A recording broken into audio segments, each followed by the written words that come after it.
Bienvenidos a la Cátedra Abierta Regional Salud sin Filtros. La Cátedra Abierta es un espacio académico liderado por la Dirección de Regionalización desde hace 12 años que busca propiciar reflexiones y análisis sobre temáticas sociales, culturales, políticas, ambientales y económicas que inciden directamente en la transformación y el desarrollo de nuestros territorios. Es un escenario para el intercambio de conocimientos que permite, a partir del debate, fomentar la apropiación social del conocimiento y fortalecer así los procesos de participación ciudadana e identidad territorial.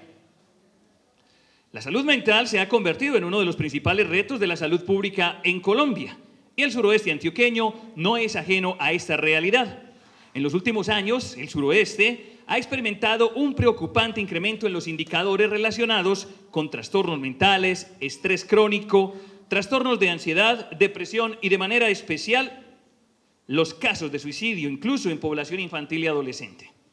Estos signos de deterioro del bienestar psicosocial no son aislados ni fortuitos, responden a un entramado complejo de factores que incluye el aumento de las desigualdades sociales, la presión económica sobre las familias rurales, la falta de acceso a servicios especializados en salud mental, el debilitamiento de los lazos comunitarios, entre otros.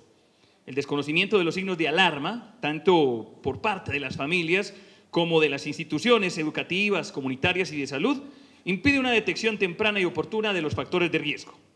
Para formalizar el inicio de esta cátedra, invitamos a la doctora Sara María Márquez Girón, directora de la Universidad de Antioquia, Campus Andes, a brindarnos unas palabras.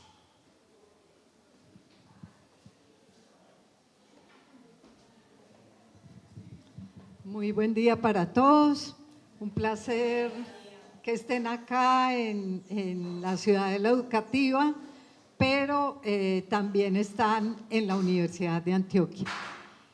Para nosotros es vital tener las cátedras abiertas disponibles para toda la comunidad. No queremos hacerlas encerrados y únicamente para los estudiantes universitarios y profesores, sino que las estamos abriendo a la comunidad. Cada día la Universidad de Antioquia trata de estar más abierta a las comunidades, llevándoles temas muy estratégicos como es el de la salud mental en la actualidad y fuera de eso mostrando que somos una universidad comprometida con la sociedad. Nuestra universidad está cumpliendo 222 años de existencia. Esa es una de las universidades más antiguas que tiene el país, desde las públicas. Y fuera de eso, el programa de regionalización de la universidad, que es el que nos tiene hoy acá con sede y todo esto, está cumpliendo 30 años de labores. Es un compromiso tremendo y sabemos que estamos ayudando a transformar las vidas de la comunidad que se encuentra en las regiones. Muchos de nuestros estudiantes y egresados nos mencionan, si a mí no me hubieran traído la universidad acá, yo no había podido ser profesional.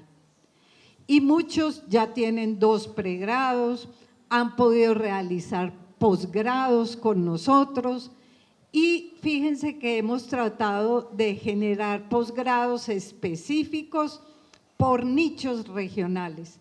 Así es como tenemos la especialización en café acá, en la región más cafetera de Antioquia, y lo que estamos tratando es cada día de adaptarnos mejor a las características y necesidades regionales.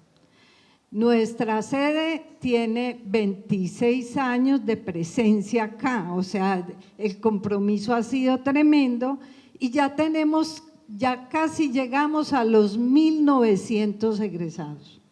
Eso es una labor muy ardua, pero a la vez de alto impacto en la región.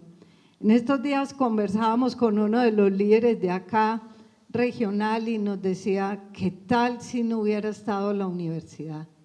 Mire todos los egresados que tenemos y la clave es que estamos en áreas muy diversas del conocimiento. En la actualidad tenemos 15 programas activos de pregrado y la especialización en café está en este momento en proceso de admisión. Entonces, no podemos pedirle más a la vida con estos programas de regionalización tan exitosos. Somos 9 sedes en el departamento de Antioquia. Es el departamento que más sedes tiene de una universidad pública. Entonces, el esfuerzo ha sido bastante y hay que aprovecharlo y hay que proyectarlo a todos los públicos. Por eso, en la actualidad, desarrollamos labores con niños en el semillero de investigación infantil, con los jóvenes, claro, y también tenemos programas para todos los públicos de extensión. Entonces, estamos mostrándoles hoy esta nueva forma de vincularnos con cátedras abiertas, y por eso se llaman abiertas, para que toda la comunidad se pueda beneficiar de ellas. Víctor ya les explicó y les dio una buena nota acerca de la importancia de la salud mental. Nosotros somos un vivo ejemplo y ya los esfuerzos que estamos haciendo por mejorar la salud mental de todos nuestros estudiantes es muy significativo y tenemos bastantes casos preocupantes que nos llaman a realizar actividades en estos temas. Entonces, bienvenidos, esperamos que aprovechen al máximo esta oportunidad y nos gusta mucho ver la mezcla de estudiantes y público en general. Muchas gracias. Mil gracias a la doctora en agroecología y directora de nuestro campus, Sara María Márquez Girón, por enmarcar este acto. Continuamos entonces. Abordar el tema de los signos es alarma en salud mental en el contexto del suroeste antioqueño. Y eso es pertinente, toda vez que permite conocer sobre la activación de las rutas de prevención, fomentar entornos protectores y combatir los estigmas que persisten sobre la salud mental y la atención profesional en psicología.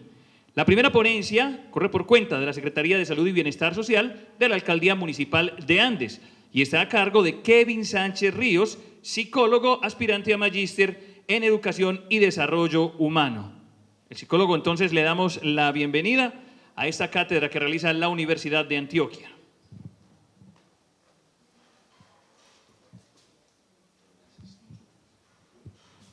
Bueno, muy buenos días. Agradezco pues de antemano su participación. No me esperaba tanto público, les he de admitir. Pero bueno, vamos. Cuando Fran nos propuso pues a la Secretaría de Salud como tal que planeáramos y dispusiéramos más o menos una charla en el marco de la salud mental, yo me pensaba varias ideas, listo, divagué un poquito, pero al final la concreción la van a ver a continuación. El trasegar de esta charla que yo les propongo siempre va a ser quizás desde un enfoque dinámico / psicoanalista, ¿vale? Pero van a haber también toques cognitivos muy pertinentes también para hablar de estos temas de salud mental.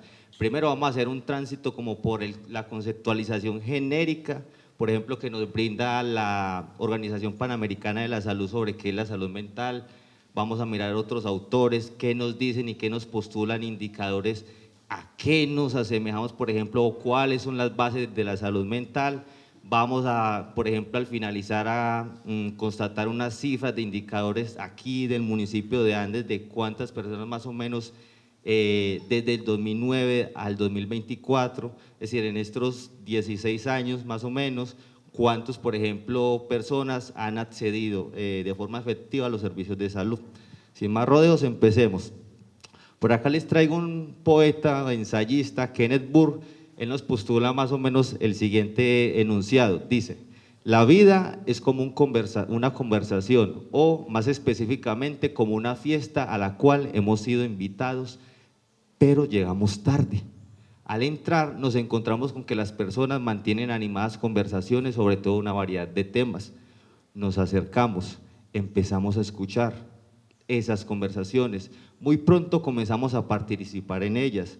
Antes de concluir la velada, ya estamos apasionadamente envueltos en algunas de las conversaciones. Sentimos que hay algo que debemos expresar, que hay algo que no debemos decir, que no podemos dejar sin cuestionar lo que alguien ha dicho.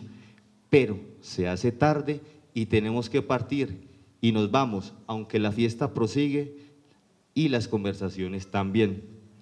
Un poco acá, un mensaje introductorio, hoy la conversación que nos apasiona a todos, un eje transversal común es la salud mental, listo, es esa conversación la que nos ha apasionado. Cuando nosotros llegamos a este cuento, esta categoría de la salud mental, ya habían discursos prefijados, ¿vale? Desde muchas diferentes corrientes, pero es parte de nosotros y los animo a eso, que precisamente hoy participemos de forma calurosa y que no nos coja la tarde y que la fiesta termine sin nosotros haber participado. Bien, les decía, la Organización Panamericana de la Salud postula más o menos esta definición de salud mental, que bien más o menos dentro del criterio científico puede estar consensuada sus criterios, pero yo quiero hacer foco y hacer zoom en los criterios señalados. Por ejemplo, vamos a empezar. Cuando nos referimos a salud mental, nos estamos advirtiendo de que es un estado, ¿vale? Es un estado en tanto puede variar. Bien sabemos que las variables pueden cambiar desde diferentes puntos de vista por múltiples factores. Es un estado cambiante, variable, de bienestar. Si se me permite, yo le agregaría a esta definición no necesariamente estado de bienestar mental, sino un estado de bienestar psicológico, porque la categoría de lo psicológico abarcaría muchos campos, 4 específicamente. Cuando nos referimos a que hablar de psicología, hablar de lo psicológico, mucho mencionamos ese término, pero venga, realmente comprendemos la dimensión, por ejemplo, en amplitud y longitud de ese término. Cuando hablamos de lo psicológico nos referimos a las cogniciones, es decir, pensamientos, a motivaciones, que impulsa al ser humano, que lo impulsa, la emoción, que no solamente es una base fisiológica, sino también conductual, motivacional, y por último, el comportamiento, que antes se le llamaba conducta, pero solamente un cambio de nombre en cambio de perspectiva teórica. Listo, esos 4 aspectos abarcarían lo psicológico. Entonces tenemos que es un estado de bienestar psicológico, ojo, que en tanto estado individual, sí o sí, se externaliza en el otro, se externaliza en cada cosa que hacemos, es decir, contribuye notoriamente, por ejemplo, a la mejora de la comunidad, mejora mis relaciones. Si yo tengo una buena salud mental, seguramente voy a permear mi buen estado de salud mental en mis círculos de cooperación más cercanos, como lo es la familia, como lo es mi pareja, como lo es la familia de mi pareja, como lo es mi círculo de trabajo. Sí o sí, pese a que es un estado individual, se externaliza en lo público, en lo comunitario, en lo común. Ahora bien, en tanto estado de salud mental individual que contribuye a la mejora de una comunidad, sí o sí, miren, es impajaritable, es inequívoco que alguien que goce de una buena salud mental, sí o sí, tome buenas decisiones. Los indicadores lo que nos dicen es que una persona bajo ciertos preceptos de salud mental, sí o sí, las buenas decisiones que tome en torno a su proyecto de vida y demás, van a estar, por ejemplo, sobre la base de fundamentos sólidos de por qué eligió lo que eligió, ¿vale? No repitiendo, por ejemplo, patrones incondicionados, como ahorita nos lo va a decir Melanie Klein. Ahora, una buena salud mental sí o sí contribuye a tener buenas relaciones. Ahorita lo vamos a ver. Una sintomatología común que hemos detectado desde Secretaría de Salud, que a nivel macrosocial se ve, pero desde el microscopio de Andes también lo vemos, es las relaciones disfuncionales. No saben, por ejemplo, cuántas personas acuden día a día a la consulta individual. ¿Por qué? Heridas de amor. Freud lo decía, esas son las cosas que más nos duele, el amor.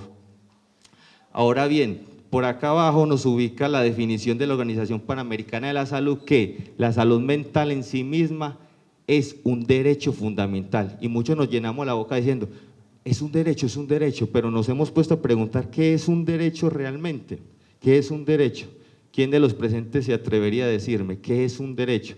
Más allá de esas definiciones conceptuales muy robustas que tenemos sobre el derecho. ¿Alguno? ¿Alguna? Que de pronto se anime. Ninguna. Un derecho es algo que no puede ser negado. No hace mucho recibíamos nosotros en la Secretaría de Salud una asistencia técnica de los lineamientos de salud mental a nivel gubernamental. ¿Y qué nos decían? Venga, la salud mental es un derecho fundamental. Esto, por ejemplo, antaño no se tenía esta claridad y esta perspectiva de que venga, la salud mental es un derecho, solamente abarcaba la salud, no estaba ese adjetivo, por ejemplo, de la salud mental, no lo había.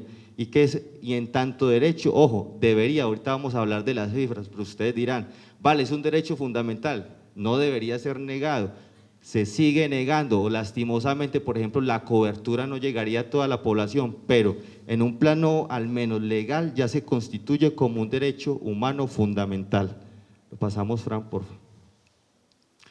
Bien, esto desde una perspectiva desde la Organización Panamericana de la Salud. Ahora, nos ubicamos desde una perspectiva psicodinámica. Esta autora se llama Melanie Klein, ustedes de pronto la han escuchado, los universitarios, ¿listo? Esta autora nos habla de la teoría de las relaciones objetales, es decir, la teoría de las relaciones, por ejemplo, del primer año, la relación de madre-hijo en esa primera instancia y cómo se desarrolla psicológicamente el niño en esa primera. Ella nos habla de conceptualizaciones muy chéveres como la posición esquizoparanoide, la posición depresiva, pero lo que hoy les vengo a ampliar acá es un concepto muy bonito de ella.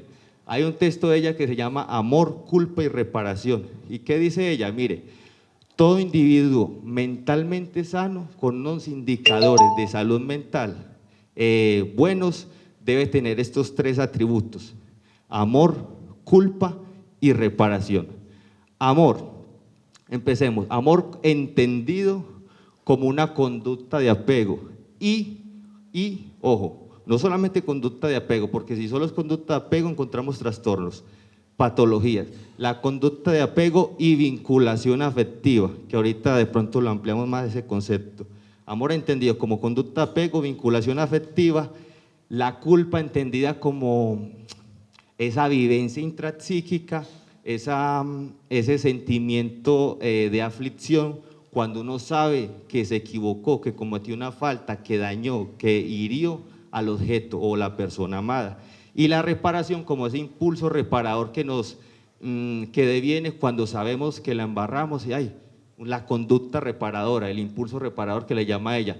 Esto en términos teóricos, miremos en lo práctico. Por ejemplo, cuando estamos en casa, reunión familiar, en las familias siempre hay asuntos que siempre son difíciles de tocar, de digerir. Vale, surge una discusión, nosotros sabemos que obramos mal, cada quien en su conciencia interna lo tiene muy presente.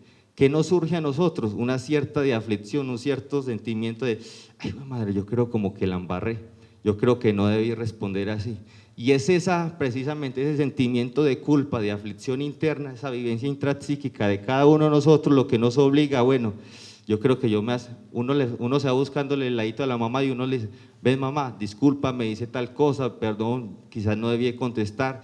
Y es esa conducta reparadora precisamente lo que quita, lo que anula en términos de mecanismos de defensa ese sentimiento de culpa, lo aniquila. Sí, solo sí hay esa conducta reparadora, pero esa conducta reparadora sí, solo sí puede existir si hay capacidad para amar, si hay capacidad para sentir culpa y por tanto podemos reparar.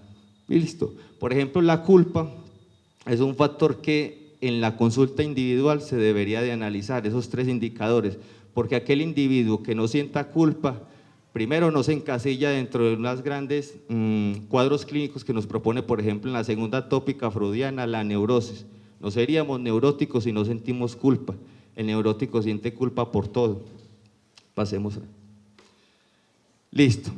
En pro de andar en este discurso de la salud mental tenemos dos grandes enfoques. Primero, antaño salió el enfoque de la patogénesis y luego, posteriormente, de forma ulterior, salió el de la salutogénesis. Cuando hablamos de patogénesis quiere decir aquel enfoque de la salud, por ejemplo, que se basaba en buscar las causas de la enfermedad. Venga, ¿por qué este sujeto está enfermo? En términos de salud mental, ¿qué fue lo que pasó? Antes busquemos antecedentes familiares, ¿vale? Posteriormente lo que encontraron es que, venga, quizás no está siendo tan preventivo o de promoción de la salud, este enfoque de la patogénesis. Hay que virar hacia otro giro conceptual. ¿Y qué se encontró? Que era quizás mucho más funcional, quizás no enfocarnos en la prevención como tal de la enfermedad cuando ya había pasado, sino cómo hacemos para que los individuos estén permanentemente sanos. No en vano, ustedes verán que conceptos tales como hábitos de salud mental, hábitos de vida saludable, son categorías conceptuales que salieron a raíz de los últimos años, pensándonos en este concepto. No cómo tratamos la enfermedad cuando ya pasó, sino venga, ¿qué hacemos? ¿Qué puede hacer cada individuo desde su contexto tan cambiantes y tan diversos para mantener la salud? ¿Qué hacemos? Dale, Frank. Esta es una pregunta muy paradójica, diría Freud. ¿Por qué? Porque pese a que estamos buscando constantemente mantener la salud, ¿vale? ¿Cómo mantenernos sanos? ¿Cómo no llegar a la patología? ¿Cómo no llegar al trastorno? ¿Cómo no llegar al síndrome? Constantemente, dice Freud, el ser humano es un ser hedónico por naturaleza, es decir, somos seres evocados en la constante búsqueda del placer, ¿cierto? Es decir, que mantenemos nuestras conductas, nuestras motivaciones en pro de aquello que nos da gratificación y buscamos alejarnos a toda costa de aquello que nos genera dolor, sufrimiento. Aún así, diría Freud, eso es muy paradójico. ¿Por qué? Porque el ser humano es hedónico por naturaleza, pero tiene tres fuentes ineludibles, impajaritables, inequívocas de dolor. Primero, la relación con nosotros mismos. Uno escucha de la población que más atiendo y la que también más me gusta atender es adolescentes. Y uno escucha a muchos adolescentes que vale, bien sabemos que por ejemplo Ana Freud nos dice que hay un síndrome normal de la adolescencia y que si no pasaran esas perturbaciones que hay en esa población, pues eso sí sería anormal, que no se sucedieran todas esas perturbaciones que hay en ese grupo etario.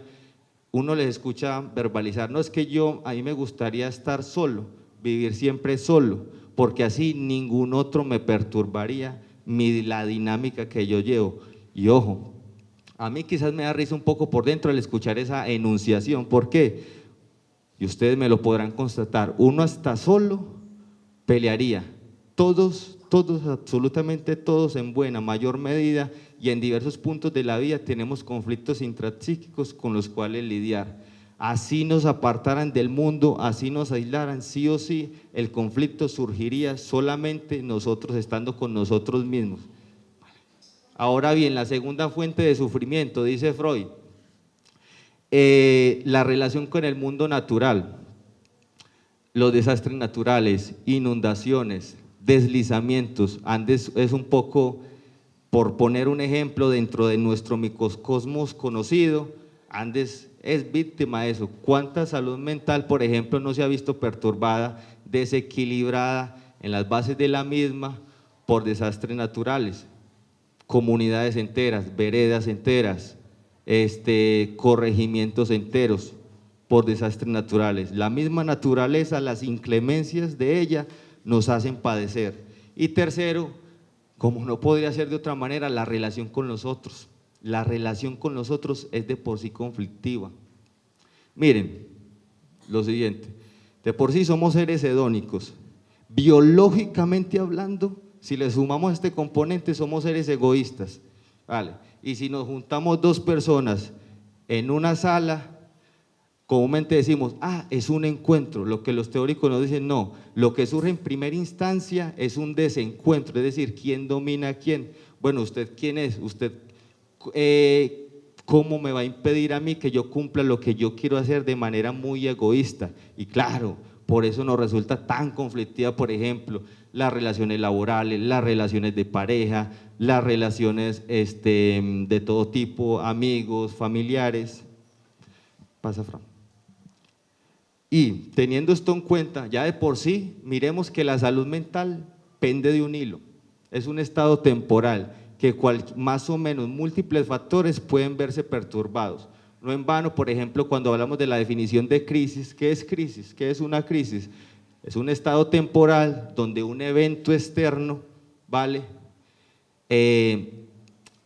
Remueve, por ejemplo, las bases mías identitarias y hace, por ejemplo, que los mecanismos de afrontamiento que cada una de las personas de ustedes tiene se vean sobrepasados, y por eso no hay una respuesta. Por eso sale la angustia, por eso sale la depresión, la ansiedad, porque la angustia es tan inimaginable que sobrepasa, por ejemplo, los mecanismos de afrontamiento de la persona.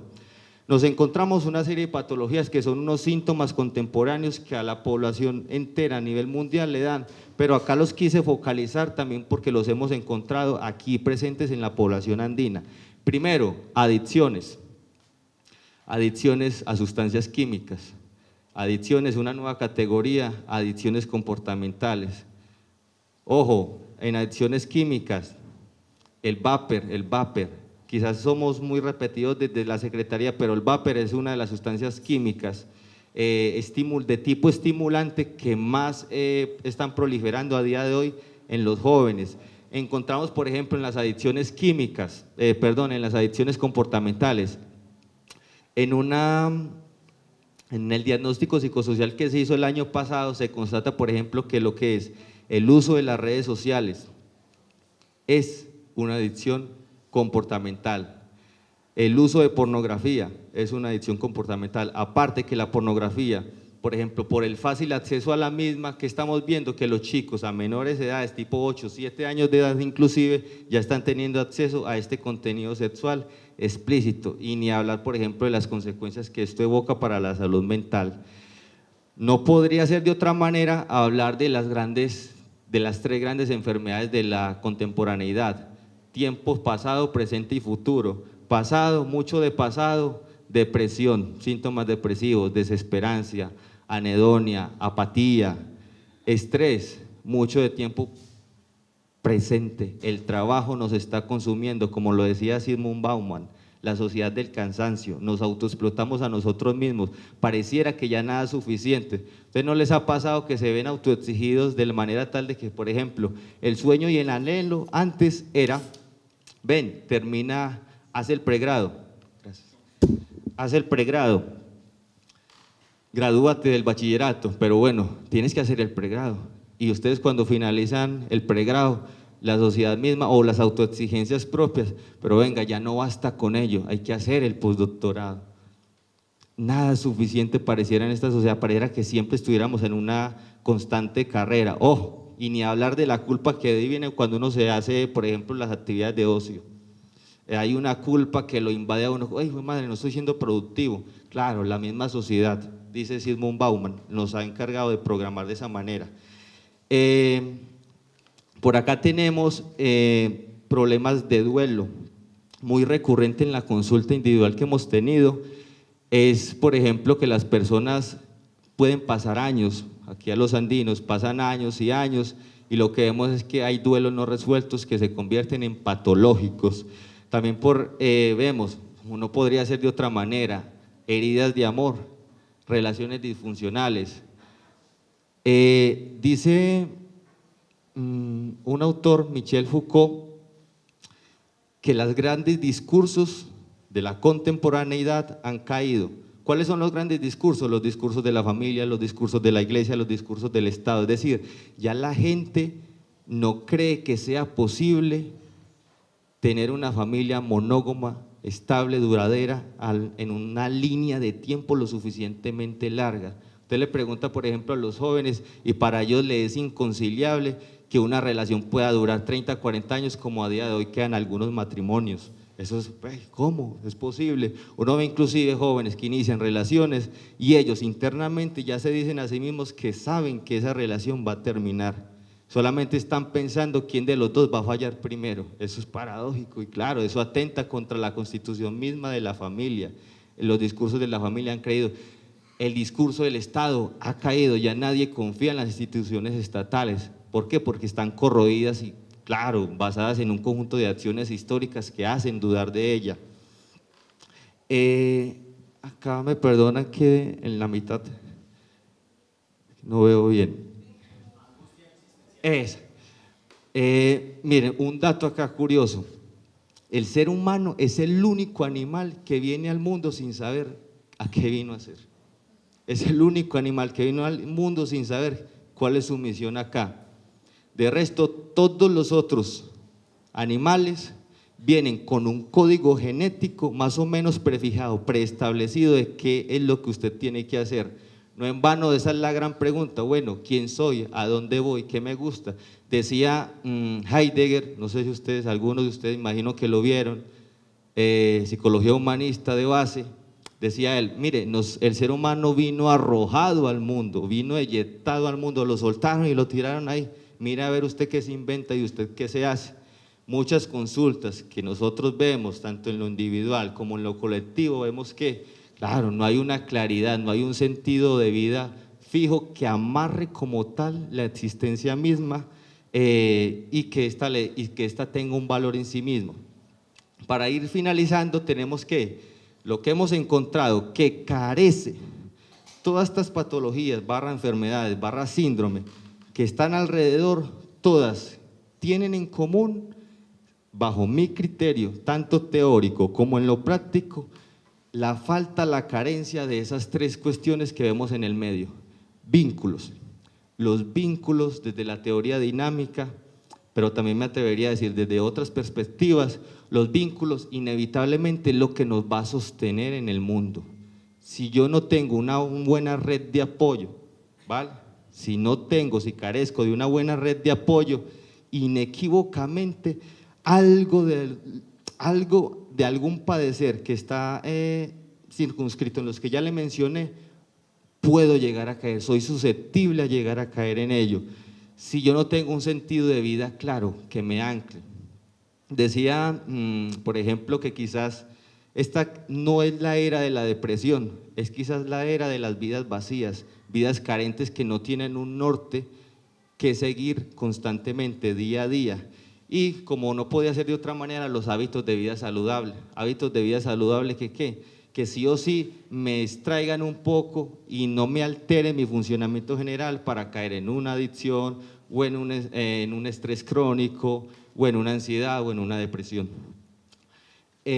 Para terminar, yo les quería compartir la única estadística que les traigo, pero me parece muy significativa, muy relevante, y es los indicadores de acceso a la salud de la comunidad andina, haciendo un rastreo histórico del 2009 al 2024. En este indicador se evalúan dos cosas. Primero, las personas que requieren por solicitud acceder al servicio de salud mental del municipio. Ojo, no son estadísticas del suroeste, solo de acá de Andes. En 2009 aproximadamente, ojo, solamente 147 personas dijeron, venga, yo quiero acceder a un servicio básico de salud mental, 147 personas, y solamente 24 personas realmente accedieron al servicio como tal de salud mental, solamente 24, es decir, un 17%, ¿vale? Ahora, en la línea del tiempo, haciéndose rastreo, que es producto de un documento oficial del Observatorio Nacional de Salud Mental, nos damos cuenta que para el año 2024, más o menos 1.560 y algo de personas requirieron el servicio de salud mental, y adivinen cuántas realmente accedieron de forma efectiva a al menos una consulta en salud mental. ¿Quién se atreve? Fueron 1.560 personas que requirieron la atención, pero ¿cuántas creen ustedes que realmente accedieron aquí en Andes? 564 personas accedieron al servicio por indicador que nos da el Observatorio Nacional al servicio de salud mental. Vale, esto nos deja dos lecturas. Primero, ojo, que la cultura de la salud mental, del cuidado de la misma, ojo, se ha amplificado. Ya no, pese a que uno escucha los mitos de que solo van los locos, de que solo van las personas que ya están llevadas del berraco, ¿vale? Eso ya se ha desmitificado un poco y vemos, por ejemplo, eso en la demanda, por ejemplo, de acceso, ¿vale? Ahora bien, también esto nos da lectura que todavía falta mucha cobertura, porque si entramos a analizar, si son 1.560 personas que requirieron la atención y solamente 564 personas realmente accedieron a ella, eso nos dice de que una de cada 3 personas que dijo, venga, yo necesito un servicio por parte de salud mental, solamente una de esas 3 pudo acceder. Es decir, al municipio todavía, pese a que ha ampliado, todavía le falta cobertura y disponibilidad quizás de profesionales, ya que solamente se cuenta con un psicólogo, por ejemplo, ahí en el hospital. Y para terminar, como no podría ser de otra manera, me gusta mucho este poeta, Alexander Pope, y él dice: conócete entonces a ti mismo, no supongas que Dios se ocupará. El hombre es un objeto de un correcto estudio de la humanidad, un ser oscuramente sabio y groseramente grande.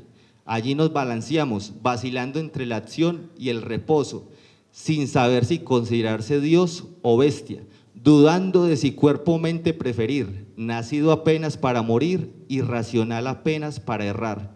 Igualmente ignorante su razón, sea porque piensa poco o demasiado, caos de pensamiento y pasión, todo confundido, aún responsable de engaños y desengaños, creado tanto para erguirse como para caer, gran señor de todas las cosas y sin embargo presa de todas ellas, único juez de la verdad, enredado en errores interminables, gloria, broma y enigma del universo. Muchas gracias.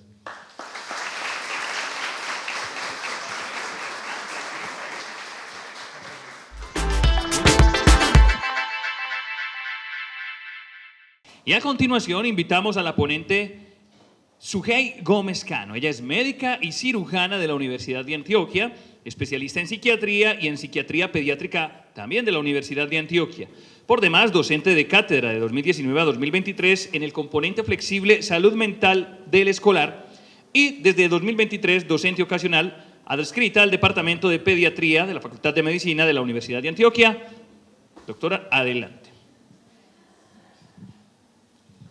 Buenos días para todos, muchísimas gracias por la invitación, muy, digamos, alegre que haya tanto público para que nos convoca en un tema tan importante. Muchas gracias.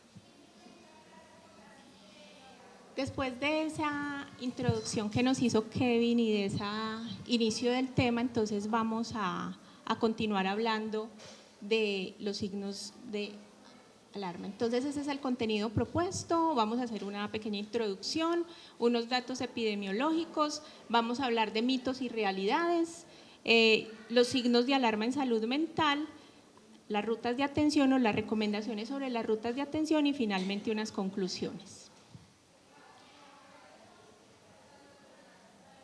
Bueno, ya Kevin nos dio la introducción, digamos, de lo que es la salud mental, el concepto de salud mental, y ello deriva en que la salud mental no es solo ausencia de enfermedad mental.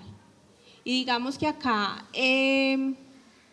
la parte fundamental de la salud y el bienestar que sustenta las capacidades individuales y colectivas para tomar decisiones, afrontar las relaciones y el mundo en el que se vive, esa es una de las, digamos, dinámicas o conceptos que tenemos.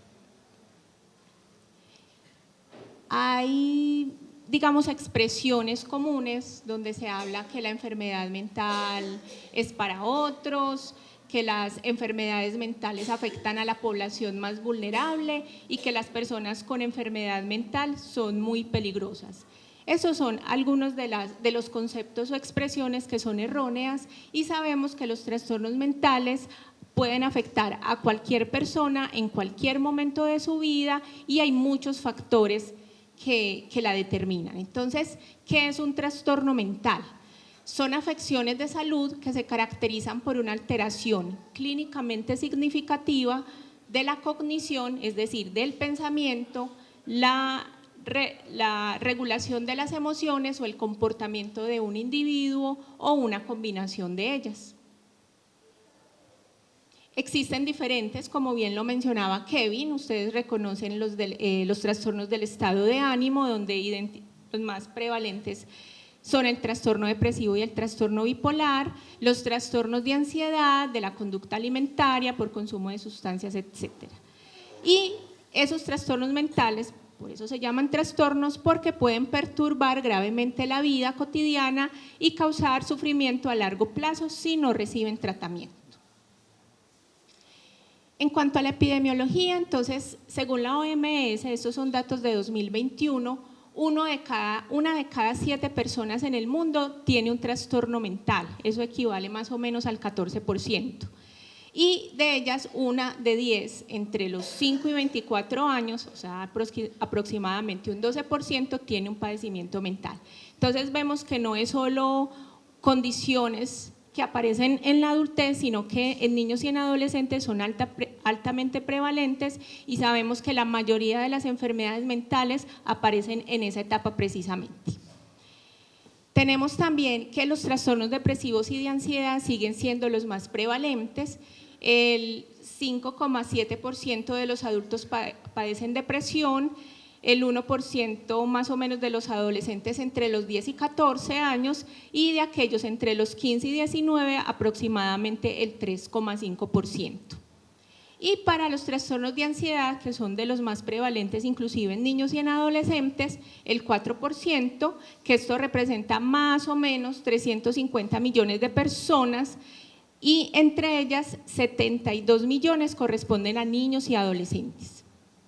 El 4,1% de los adolescentes de 10 a 14 años y el 5% de aquellos entre 15 y 19 años tienen ansiedad.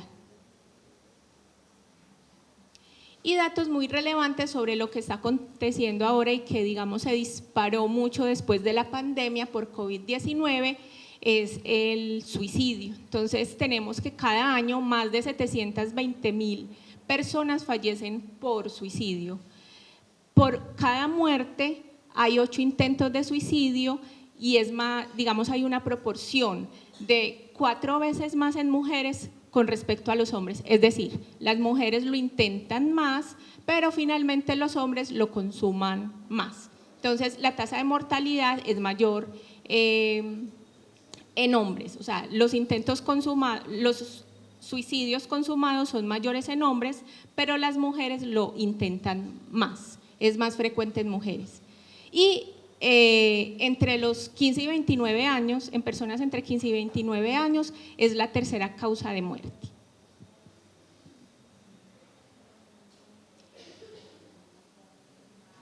Para poder ir entendiendo y digamos adentrándonos al tema que nos convoca, que es el de signos de alarma, es importante, como ya también Kevin mencionó, hablar de factores de riesgo y factores protectores. Entonces, ¿qué decimos que es un factor de riesgo? Es una característica personal, social o familiar cuya presencia va a aumentar la posibilidad o la predisposición para que ocurra un determinado suceso. Entonces, en este caso, una enfermedad mental. Pero la buena noticia es que también hay factores protectores que precisamente pueden contrarrestar esos factores de riesgo para que esa enfermedad o aparezca más tardíamente o se manifieste, digamos, más levemente y tenga mejor pronóstico.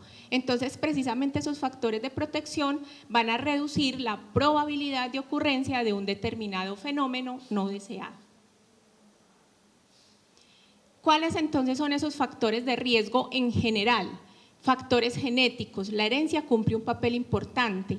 Si tengo historia familiar de enfermedad mental, principalmente en los de primera línea, padres, hermanos, el antecedente de situaciones de abuso físico, emocional o sexual, el acoso escolar, también muy prevalente actualmente desafortunadamente, conflictos conyugales, disfunción familiar, consumo de sustancias psicoactivas, es un factor de riesgo muy importante. Aquí tenemos también las pobres habilidades socioemocionales, esa pobre capacidad para gestionar las diferentes adversidades de la vida o no poner digamos, sobre la mesa esas estrategias de afrontamiento con las que todo ser humano, digamos, nace. La pobreza, la violencia, la desigualdad, la discriminación y la alteración del medio ambiente. Digamos que con todo este tema del cambio climático se han visto aumentados los casos, por ejemplo, de trastorno de ansiedad, y es algo que no es ajeno a nosotros tampoco. Aquí para destacar, y es que esos factores de riesgo pueden manifestarse en todas las etapas de la vida, pero los que van a ocurrir en periodos muy sensibles del desarrollo pues van a ser especialmente importantes y perjudiciales, y estamos hablando de la infancia y de la adolescencia.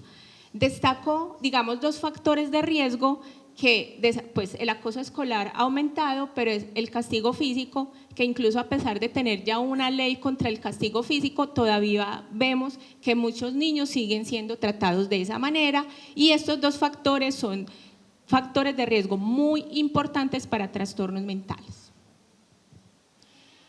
Bueno, no se visualiza muy bien, digamos que esos son determinantes sociales y unos resultados que se hicieron de un estudio específicamente por regiones en Colombia. Les traigo aquí el de región andina, específicamente Antioquia, que está subrayadito en amarillo, donde, digamos, lideramos en tasas de depresión y en tasas de intento de suicidio con respecto a los demás departamentos de la región andina, siendo esto pues obviamente crítico para lo que estamos viendo y lo que también se mencionaba ahorita, el poco acceso que tienen las personas a los servicios de salud mental, por muchas razones. Y en cuanto a los factores protectores, entonces tenemos tener habilidades sociales y emocionales individuales, la autoestima, tener interacciones sociales positivas, la educación de calidad, tener empleo, comunidades seguras, pues el barrio, la comunidad, la cohesión social, tener redes de apoyo. A nivel familiar, la comunicación abierta y fluida entre padres e hijos, las adecuadas pautas de crianza desde el respeto y desde la disciplina positiva, poder expresar las emociones, la ausencia de conductas de riesgo y actividades como el deporte, la actividad física, los pasatiempos son factores de riesgo importante y algo fundamental, el propósito de vida. Entonces empecemos con los mitos y realidades, digamos que puede que muchos se identifiquen con estos mitos. En general sobre salud mental, ahorita vamos a especificar de suicidio y depresión por ser de los más prevalentes y digamos donde tenemos esa problemática tan crítica. Entonces el primer mito, los problemas de salud mental son un signo de debilidad. La realidad sabemos que no, ¿cierto? Sabemos que las enfermedades mentales son reales y que las puede presentar cualquier persona independiente de su condición social, de su credo, de su estado de salud. El otro mito es si alguien tiene un problema de salud mental es porque es poco inteligente. De la misma manera, digamos, los trastornos mentales pueden aparecer, como bien lo dijimos, en cualquier persona independiente de su nivel cognitivo.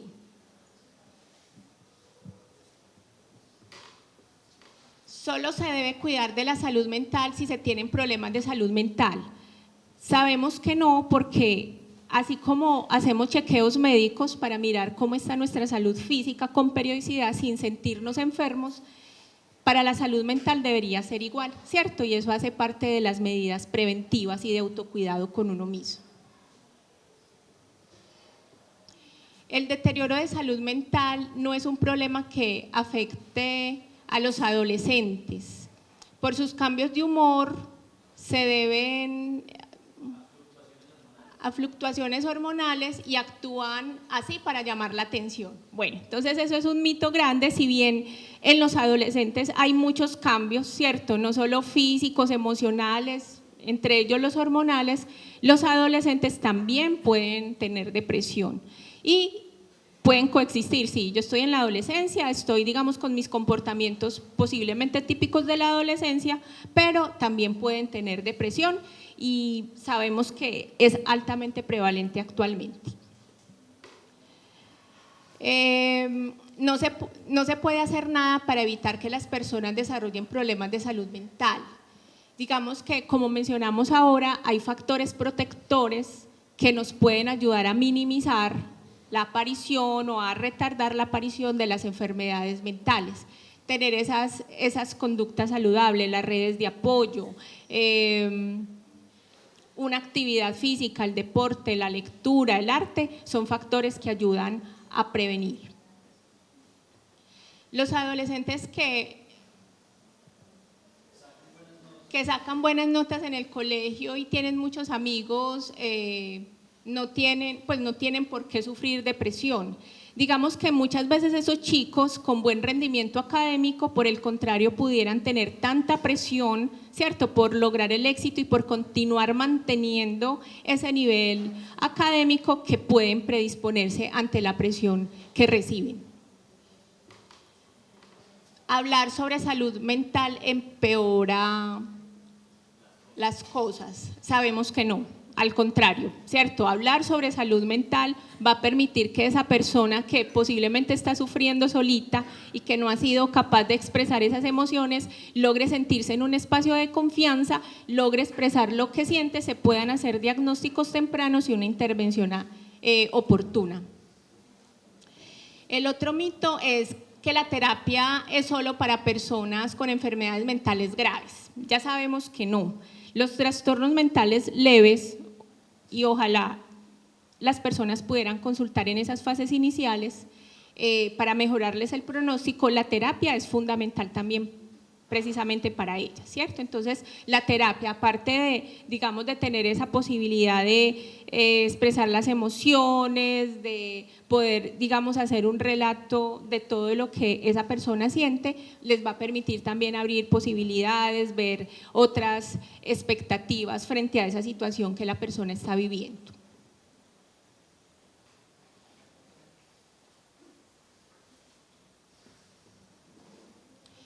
Si una persona ha manejado sus emociones por su cuenta antes, no va a necesitar ayuda ahora, ¿cierto? Ya sabemos que los estudios muestran que pasar por situaciones estresantes pues va a aumentar la probabilidad de experimentar problemas de salud mental. Y la salud mental, al igual que la salud física, pues no es estática, sino que cuanto antes se aborde el problema, pues obviamente más rápido se va a poder regresar a las actividades cotidianas y entender pues cómo prevenirlas. ¿Qué dice ahí? Recibir. Buscar ayuda implica que haya que tomar medicamentos. Digamos que eso puede ser uno de los temores que las personas pueden tener y hace parte del estigma, ¿cierto? Y lo que ha generado alrededor de la enfermedad mental. Y por ese miedo a tomar medicamentos o a decir yo no voy a tomar medicamentos psiquiátricos, ¿cierto? Dejan de buscar ayuda oportunamente y su condición agrava. No necesariamente el hecho de tener una enfermedad mental va a requerir medicamentos, pero cuando están indicados, bien ordenados, con un seguimiento adecuado, van a mejorar la calidad de vida de esa persona.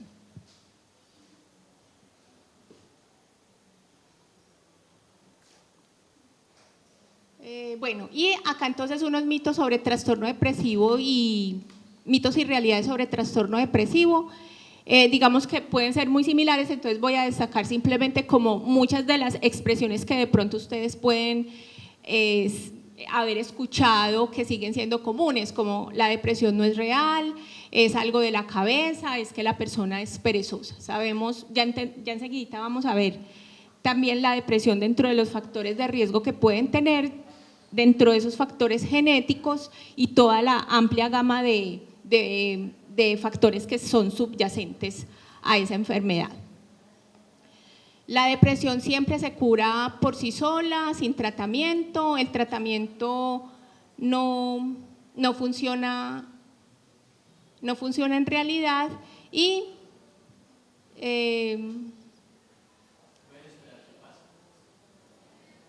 pueden empeorar que pase, exactamente. Entonces ya sabemos que al tener indicaciones, ¿cierto? Y al ser una enfermedad que altera la funcionalidad del individuo, el tratamiento es fundamental. Puede que algunos episodios de depresión leves pudieran resolverse entre comillas solitos, ¿cierto? Pero lo ideal es que haya una consulta para poder hacer un seguimiento adecuado de esa persona.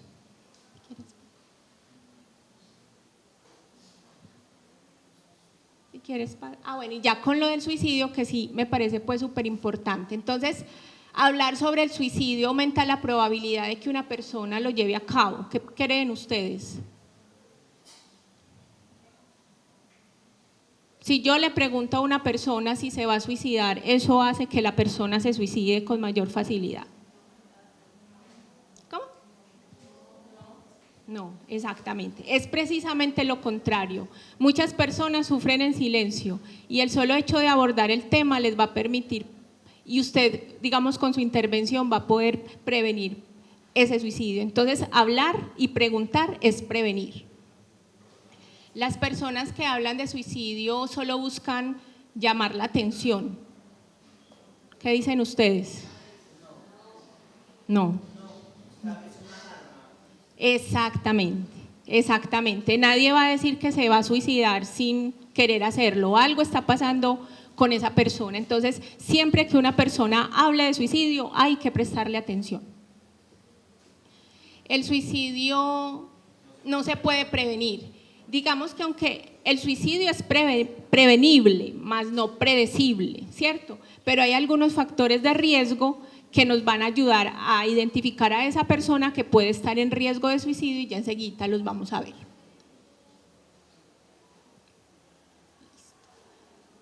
Entonces, para hablar de signos de alarma, es decir, ¿qué debe cambiar en esa persona para que ustedes como cuidadores, mamás, papás, hermanos, tíos, primos, educadores, muchas veces esos signos de alarma se detectan desde las escuelas, podamos entonces activar las rutas para consultar? Entonces, signos de alarma, ¿cómo? Cambio en los hábitos de sueño y la alimentación, que sean bruscos, digamos, en relación a cómo venía durmiendo o alimentándose esa persona. Si hay una disminución en su cuidado personal o en su interés, incluso por su aseo personal. Cambios de humor rápidos o dramáticos en las emociones, irritabilidad, principalmente en niños y en adolescentes, ¿cierto? Niños que, digamos, de forma aguda se tornan irritables, agresivos, muchas veces son criticados, juzgados, incluso maltratados, y no sabemos si detrás de esa irritabilidad hay una depresión o una ansiedad. En los niños la tristeza se disfraza de irritabilidad y eso hay que tenerlo en cuenta.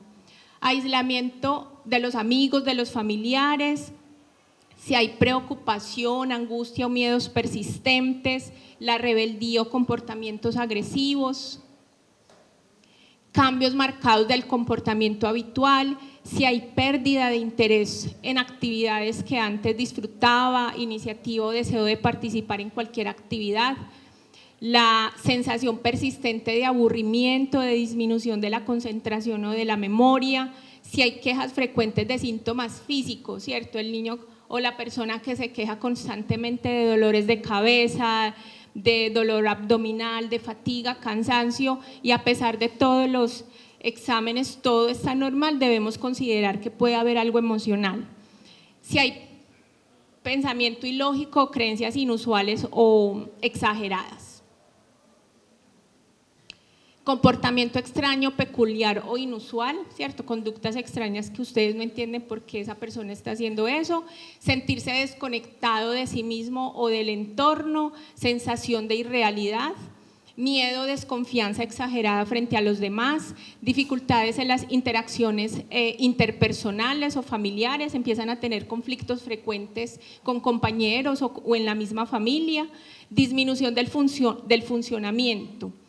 Inusual en la escuela, en el trabajo, en las actividades sociales, como abandonar los deportes, bajo rendimiento escolar o tener dificultades para realizar las tareas familiares.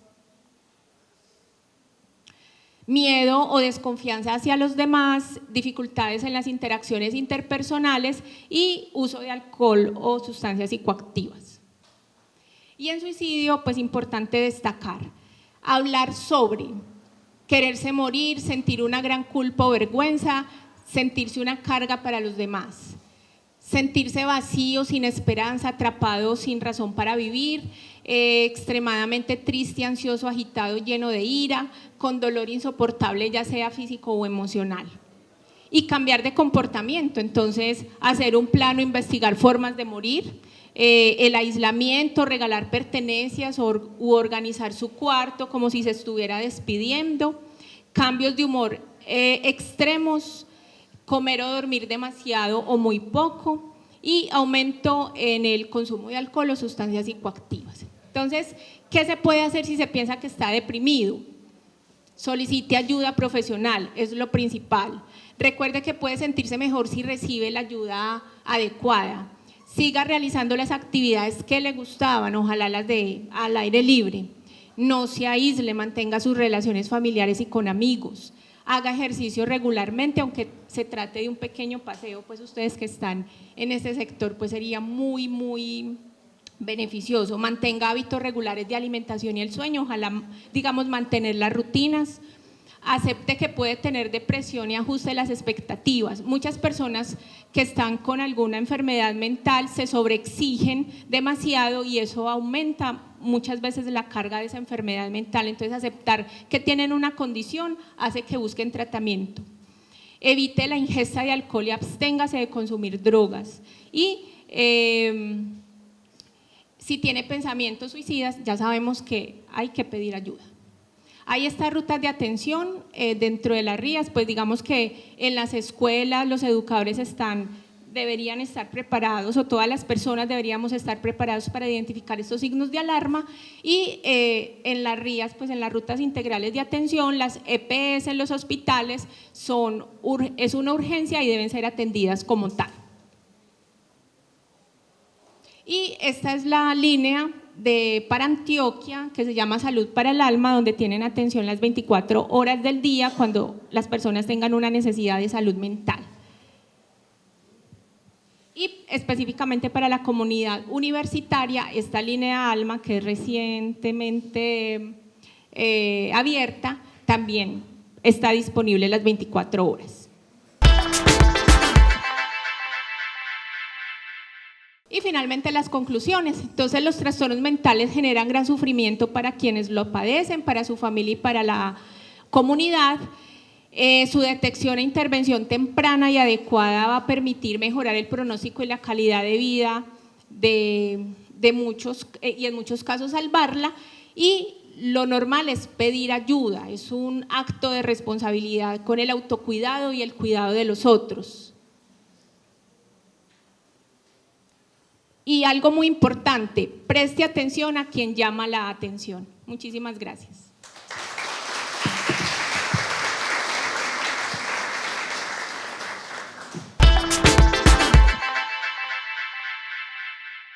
Llama muchísimo la atención en las intervenciones que ustedes desarrollaban, todos esos temas de salud mental con relación a los niños y adolescentes que de una u otra forma hay unos signos de alarma ahí bastante relevantes, como ustedes mencionaban, que no solo son unos temas individuales, sino que también se ven en sus vínculos, en su relacionamiento comunitario y demás. Entonces me gustaría justamente, Kevin, que nos comente cómo está eso de los niños y adolescentes en el municipio de Andes y qué tan mediado puede estar por experiencias tempranas alrededor de la salud mental que hoy se estén manifestando. Sí, mira, no hace mucho precisamente estuve en la emisora de la alma mater, pues de la universidad, y allí se me cuestionaba, por ejemplo, sobre cómo prevenimos el suicidio, por ejemplo, enfocándolo de pronto uno de los trastornos mentales que ahorita tocaba nuestra profe, y yo le decía, venga, pero es que, por ejemplo, la prevención de suicidio, o lo que dentro de los lineamientos de la gobernación que nos dicen que quizás en esa premura por censurar el lenguaje, que no hablemos quizás de suicidio, sino de cuidado para el alma, bueno, cierto, esas vertientes que tanto se centran en el lenguaje, y yo le decía, pero es que la prevención, por ejemplo, del suicidio, tanto en niños, en adolescentes, que quizás acá no voy a decir las cifras, pero evidentemente son las que más puntúan aquí en el municipio, uno teniendo acceso a los registros oficiales, no necesariamente, por ejemplo, inicia o puede llegar a culminar solamente, por ejemplo, con las campañas que hacemos, no sé, por parte de Secretaría de Salud o por parte de Salud Pública, no. La prevención del suicidio es algo, digámoslo, mucho más complejo y es un entramado de cosas, por ejemplo, que inician dentro de, por ejemplo, del primer círculo de cooperación que tenemos, que es nuestro hogar. Por ejemplo, no hace mucho tenía lugar, les cuento experiencia para abstraer un poco de la teoría, una experiencia en La Guada, en una intervención con los chicos de allí de primaria, específicamente un chico de grado cuarto. Nosotros estábamos haciendo una actividad en torno a la expresión de emociones a nivel grupal, ojo, no individual. Y resulta que yo fui con una compañera, precisamente fui con ella porque ustedes saben que uno sí o sí externaliza las figuras paternas y maternales en ciertas dinámicas que movilizan emociones, ¿cierto? Entonces mi compañera me acompañó y este chico, por ejemplo, de la nada, estábamos hablando, por ejemplo, de las dinámicas emocionales que surgen dentro de la familia, los discursos descalificativos que uno muchas veces le escucha a las madres, que no sirves para nada, que eres un bueno para todo, pues que inclusive madres que han llegado a verbalizar en la consulta, evidentemente con clara posición depresiva, que ellas nunca hubieran deseado tenerlo realmente. La madre de este chico, ojo, la misma historia, y este chico decía, es que mi mamá hace eso conmigo. Inmediatamente, por ejemplo, se largó a llorar, y ¿a quién acudió? A la figura más cercana a nivel maternal que estaba allí, que era, por ejemplo, mi compañera.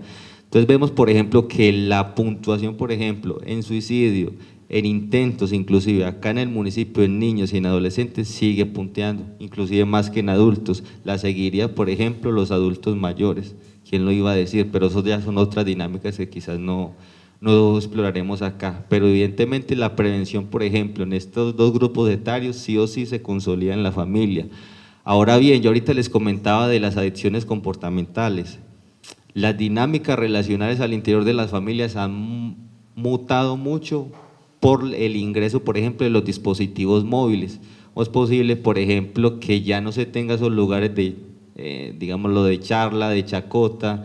Antes uno, digámoslo, era la sala, un solo televisor, todos se reunían en torno a, se reía, se compartía. Ya claro, la sociedad nos está individualizando, nos está distanciando. Y miren algo, los dispositivos móviles, por ejemplo, nos acercan de lo lejano, pero nos están alejando de lo que es cercano, exactamente. Bien, profe, no sé si hay alguna alusión con relación al tema de la salud mental. Hay unos factores de riesgo. Hace algunos días teníamos una reunión con los coordinadores de bienestar de la universidad, justamente abordando el tema del suicidio, porque viene incrementándose en niños y adolescentes. Ahorita ponen sobre la mesa también, Kevin, los intentos de suicidio por parte de adultos mayores, pero también nos hablaban, bueno, no hablemos de prevención del suicidio, hablemos de promoción de la vida, por ejemplo, para cambiar el lenguaje un poco con relación al asunto, como si mencionarlo hiciera que las personas se suiciden, que es un poco el mito que usted nos mencionaba. Pero también hay unas posturas que dicen el suicidio es una decisión y no tendríamos por qué desarrollar esfuerzos en una persona que se quiera suicidar, pues porque simplemente quiere que su vida termine. ¿Qué perspectivas de la psiquiatría se puede establecer ahí, o cómo se abordan ese tipo de situaciones de el respeto a la decisión del otro que entra en conflicto, si se quiere, con el suicidio? Bueno, aunque hay un porcentaje pequeño de personas que se suicidan incluso sin tener trastornos mentales, pero la mayor prevalencia de suicidio se da en personas que tienen trastornos mentales. Y se dice que la persona no se suicida o no acaba con su vida para acabar con su vida en sí mismo, sino para acabar con el sufrimiento que tiene en su vida. Y desde esa perspectiva el sufrimiento es temporal y tiene tratamiento y se puede acompañar. Entonces desde esa perspectiva hay que acompañar y aunar todos los esfuerzos posibles para permitir que esa persona pueda seguir adelante y pueda cumplir su propósito de vida. Entonces, no podemos, si fuera, digamos, esa perspectiva es que es su decisión, posiblemente esa persona en ese momento, por su imposibilidad para mirar alternativas, no mira, digamos, una alternativa correcta, y estamos precisamente todos nosotros para acompañarlo y para poderlo ayudar y que vea otras perspectivas más adecuadas para que pueda continuar con su vida. Perfecto. Preguntas, estamos abiertos por aquí y continuamos. Si alguna persona tiene alguna pregunta para los dos expertos en este tema de salud mental en esta cátedra, con todo gusto. Hola, buenos días. Yo tengo una pregunta que me surge porque he tenido varias amigas que me han abordado con la misma situación, exactamente la misma, y es que tienen muchos problemas con sus parejas, viven con ellas y ha pasado mucho tiempo, muchos años, y no estudiaron, y pues sienten, y me lo han dicho así, que entregaron como su juventud y que si salen de ahí no tienen nada que hacer, no han trabajado, no tienen estudio, Entonces les da miedo. Y les da miedo buscar un psicólogo porque le tienen como ese miedo a su pareja, a esa situación que están viviendo. Y me han mostrado fotos de cicatrices, de intentos de suicidio, y son muchas, o sea, no es una o dos, o sea, son muchas amigas que me han llegado a contar esa misma situación. Y uno como amigo, uno no sabe ni qué hacer, ni qué decir. Obviamente uno pensaría como, no, pues sálgase de ahí, pero ese miedo, o sea, tienen ese miedo a salir de ahí. No sé si ustedes de pronto desde su experiencia conocen casos así y como que aconsejarían que uno les pudiera decir, o simplemente uno ahí también como amigo, ¿qué puede hacer? ¿Qué puede hacer como para apoyarlas y que algún día enfrenten ese miedo?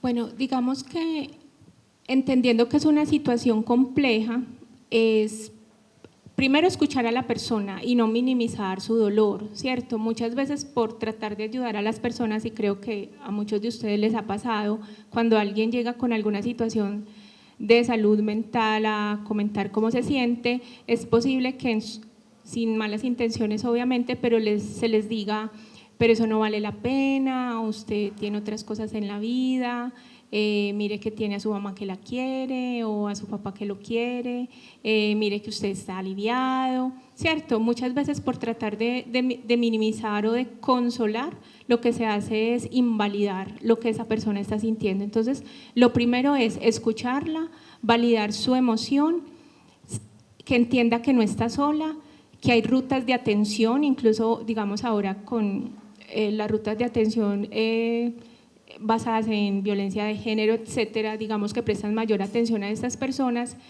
y aunque puede ser muy difícil porque desde afuera se les diría, no, pero es que sí, como sepárese y resuelve, la parte emocional y el vínculo o todo lo que puede estar generando en esa persona hace que no lo logre. Entonces ayudarla y decirle que hay, digamos, rutas de atención adecuadas para ello, y ahorita hay esas medidas de protección precisamente para ella. Entonces es, digamos, acompañarla, escucharla y darle esa opción de acompañamiento también para consultar precisamente en esas líneas específicas.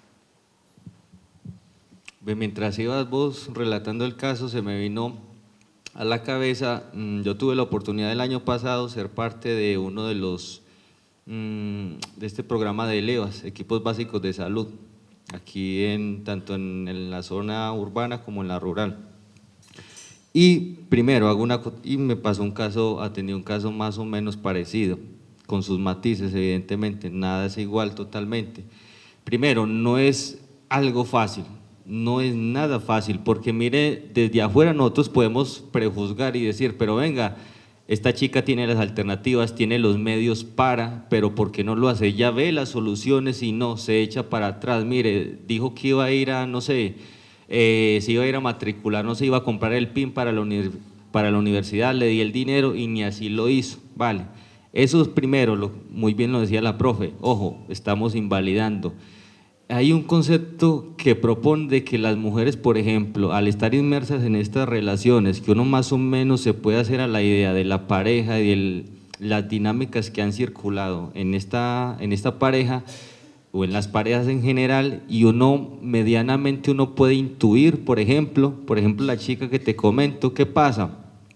Tanto se aíslan a nivel social que ya no tienen círculos de cooperación temprano, lo que nosotros llamamos redes de apoyo, ya no tienen inclusive acceso a la familia, los compañeros y los amigos inclusive tienden, por ejemplo, a esta persona, venga, no comparta tanto tiempo, al punto de que para ellas la pareja se vuelve lo más fundamental, como el mundo de ellas, ¿vale? Ahora bien, separarse de eso es muy complicado, los autores lo llaman de que surge una especie como de entrampamiento, como una vinculación tan férrea, digámoslo, ellos le dicen somatoxíquica, es decir, como si psíquicamente y a nivel corporal ellos fueran uno, con la víctima en este caso, ¿vale? Que sería la chica, la mujer. Ahora bien, por ejemplo, ¿yo qué propendería por hacer en estos casos? No dejarle constantemente mostrar alternativas, venga, hay esto, hay lo otro. Ahorita yo lo decía, ellas están en un momento de crisis donde, por ejemplo, no ven las alternativas posibles, donde uno dice comúnmente, ay, el mundo se les está cerrando, claro, no, el evento que acontece, por ejemplo, sobrepasa las capacidades de afrontamiento de la chica, de la mujer, pero entonces, ¿qué hay que hacer? Venga, muéstrele alternativas, acompáñela, que vuelva a recobrar esos, por ejemplo, esa esperanza, que uno ve, por ejemplo, muchos rasgos de desesperanza, que bueno, ya no es posible hacer muchas cosas, no sé, le gustaba el deporte y dejó de hacer, le gustaba la cocina y ya no hace, tenía amigas y resulta que ya no recurre a ellas, le gustaba algún pasatiempo, leía, no, tenía sueños, esos sueños se aniquilaron también por el paso y la consecución de hijos, la familia, volver que se enganche con la vida. Y al engancharse con la vida, muy seguramente engancharnos con la vida es estudiar, hacer deporte, tener pasatiempos, salir con nuestros amigos, tomar una taza de café, reír, gozar, ya no se disfruta de estas alternativas. Que en últimas nos lleva a los factores protectores que nos hablaban justamente en ese proceso. Otra pregunta para que vayamos cerrando el espacio y le demos paso a un evento también a los que los invitamos muy corto con entrega de algunos reconocimientos. ¿Hay alguna pregunta más que quieran hacernos? ¿Quién digo yo? Yo diario me he preguntado y les pregunto a ustedes si en los hogares se debe de enseñar más ternura. Esto significa en los colegios a las mamás, que son las que más contacto tienen con los niños, para ir evitando como toda, pues me alarmó eso del suicidio y de la preocupación más en niños. En adolescentes pues sabemos que tienen diario comportamientos diferentes, pero ya en niños es como preocupante, donde las mamás diario están pendientes y que ocurra todo esto. ¿Consideran ustedes que se podría hacer? Que ellas sean como, haya más ternura, haya más intuición de saber, de mirar más allá. Las mamás somos, las mujeres de por sí, intuitivas, de mirar, estar más pendientes de los niños, no sé. Y me preocupa eso, que los niños estén como tan metidos en este problema tan grande, porque es que la salud mental es muy delicada y la miramos diario como pasajera, como una alternativa, como cualquier cosa, y la salud mental nos marca para toda la vida, y en los niños. Vos hablas de un concepto muy bonito, y en la educación hay algo que se llama la pedagogía de la ternura. La pedagogía de la ternura nos alude, por ejemplo, a que la educación no debe hacerse con malos tratos. Por ejemplo, los dichos que nos decían antes de que la letra con sangre entra, ¿cierto? Vale. Ahora bien, ustedes han escuchado ampliamente que muchos padres incurren en errores, por ejemplo, de darle todo a los niños porque ellos no tuvieron todos esos privilegios que a día de hoy les pueden dar, pero ahí estaríamos también incurriendo en un error. Hay un autor que se llama Donald Winnicott y él dice, un padre, una madre lo suficientemente buena es aquel que ama, pero también frustra. Es decir, el exceso de ternura, también el exceso de cuidado, el exceso de amor, digámoslo, crea también patologías, crea síndromes, listo. Ahora bien, por eso, por ejemplo, yo no sé si ustedes han escuchado que el dicho popular que es cimentado también en la práctica, que dice que las abuelas malcrían, claro, porque vemos, por ejemplo, ¿qué nos dice este autor? Ojo, una crianza lo suficientemente buena, vale, es darle amor, darle cuidado, darle atención, cosa que a día de hoy se ve muy poco. También, por ejemplo, con la incursión del celular, vos ves una madre y cuántos chicos a día de hoy, me pregunto yo, no quisieran que la atención plena de una madre, por ejemplo, no estuviera 100% en ellos. Nosotros en la consulta que vemos, uno muchas veces ni tiene fórmulas mágicas para solucionar la vida al otro, uno no se la soluciona, pero en primera instancia nosotros ¿qué hacemos? Escuchar en plenitud al otro. A día de hoy es difícil que inclusive hasta en una misma conversación amistosa se tenga atención plena 5 o 10 minutos. ¿Qué me estabas diciendo? ¿Por qué? Porque surge el aburrimiento y para calmar el aburrimiento que utilizamos a día de hoy, los dispositivos móviles, es decir, la atención plena no está. ¿Será buen garante de educación en la infancia que un chico me esté pidiendo a mí jugar con él y yo en vez de jugar con él, prestarle mi atención, ser todo para él? yo darle un celular, un teléfono móvil, eso será buena, digámoslo, como diría Vygotsky, un buen mediador de educación, no creería yo. Vale, tenemos chicos más inteligentes según la estadística, pero son chicos que la capacidad de voluntad se reduce a la nada porque no saben afrontar, por ejemplo, los problemas, a la más mínima frustración decaen. Bien, muchas gracias, doctora Sujei, muchas gracias, Kevin, psicólogo, por su intervención. Gracias a ustedes también como por las preguntas. Para finalizar, algunas conclusiones mientras conversaban, algunos apuntes hicimos sobre las intervenciones, pensando también en poder conversar un poco más al respecto. Podríamos quedarnos acá seguramente todo el día, toda la tarde y muchos otros días conversando sobre salud mental, pero sí algunos elementos que me parece que es importante resaltar alrededor de las exposiciones que presentaron nuestros dos expertos en el tema.